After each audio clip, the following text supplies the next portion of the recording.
Libya, a nation of about 6.8 million people, has struggled to recover from a 2011 NATO-backed uprising against Muammar Gaddafi's four-decade rule. Years of conflict followed, dividing the country between a UN-recognized government based in the capital Tripoli and a rival administration in the east.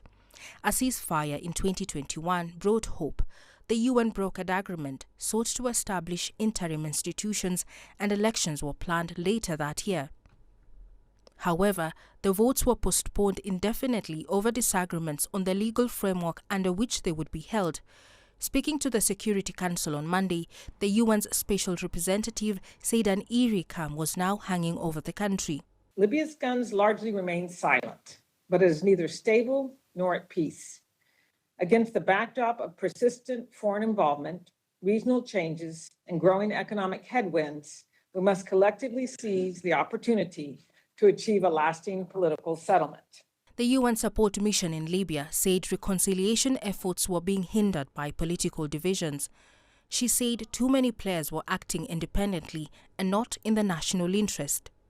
Libyans are anxious about their country's future. The status quo is unsustainable and has persisted for too long. Unilateral actions pursued by political elites have deeply eroded Libya's institutions into parallel and competing structures.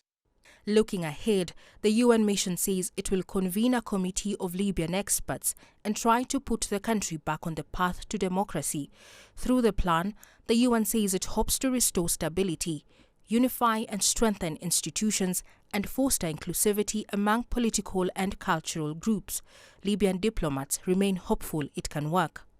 National dialogue remains the ideal process to overcome the differences and to reach a consensus on general elections as soon as possible.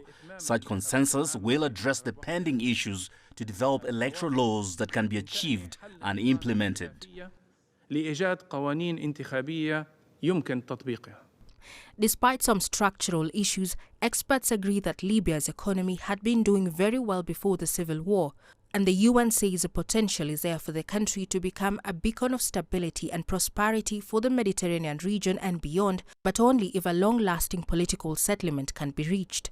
There is yet to be any indication of when the elections might be held, but the UN says it's keen to schedule them as soon as possible.